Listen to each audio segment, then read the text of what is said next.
JIBS는 그동안 8차례에 걸친 기획보도를 통해 제주 생태계를 위협하는 외래 사슴 문제의 심각성을 집중적으로 보도했습니다.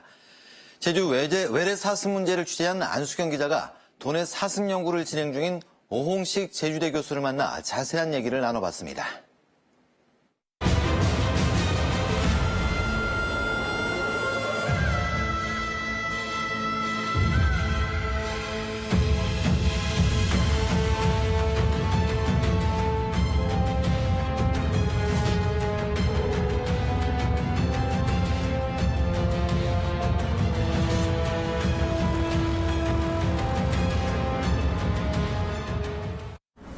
교수님 안녕하십니까? 안녕하세요. 반갑습니다. 네.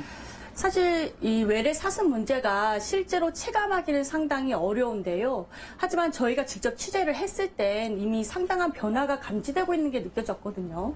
지금 제주의 외래 사슴 문제 얼마나 심각하다고 보십니까?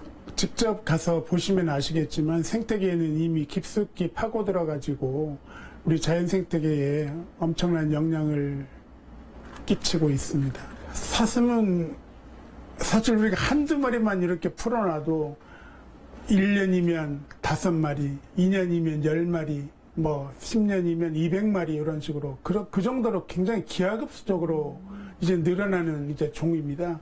먹이가 있는 한. 그래서 제주도는 아직까지 생태계에 먹이원은 되게 이제 많은 편이라 가지고 20년 뒤에는 10,000마리까지 현재 수준에서는 10,000마리까지 폭발할 수 있다는 것을 이야기하고 있고요.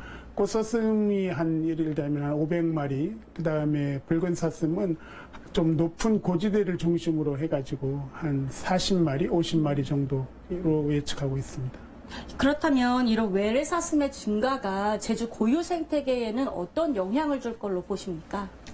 진화적으로 굉장히 성공한 물이기 때문에 이 관리를 안 하게 되면 급격히 개체군이 폭발해가지고 고유 생태계가 완전히 파괴되는 경우를 이제 초래하게 됩니다.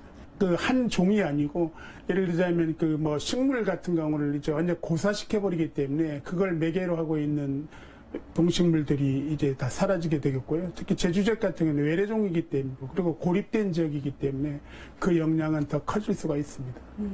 저희가 안마도도 취재를 갔다 왔었는데요. 상당한 생태계 파괴가 우려되고 있더라고요. 네. 이런 안마도의 사례가 제주에 주는 경고는 무엇으로 보면 될까요? 심각하게 받아들여야 됩니다. 이제 외래종, 특히 이제 사슴류 종류는 빠르면 빠를수록 빨리 대책을 마련해서 구제를 하는 길만이 이 고유 생태계를 지키는 길입니다. 그래서 체계적인 이제 전수조사라든가 모니터링, 그 다음에 이런 생물학적인 정밀조사도 필요하지만 그에 따라 동반되고 되어 있는 이런 여러 가지 문제가 발생할 수 있거든요. 먹이원을 갖고 경쟁을 해야 되고 때로는 자기 종끼리도 경쟁이 되거든요.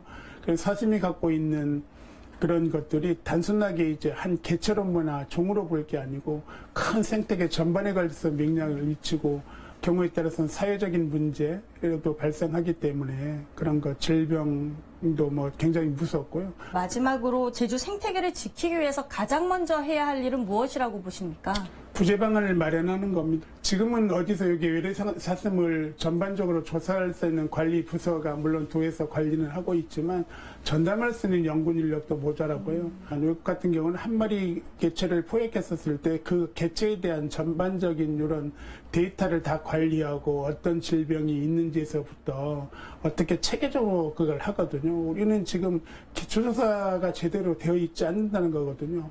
우리가 자료를 갖고 과학적으로 접근해서 미래를 예상해야 되는데 사람에 의해서 들여온 사슴에 대해서 우리가 구제를 할 때는 그 많은 자료를 우리가 구축해야 이것이 큰 자료가 돼가지고 나중에 다른 것들 왔었을 때 그걸 기반으로 해서 체계적으로 만들고 이제 관리해 나갈 수 있는데 우리는 그런 자료조차 구축되지 않았다는 점이 굉장히 아쉬울 따름입니다. 네, 교수님 오늘 말씀 감사합니다. 잘 들었습니다. 네, 감사합니다.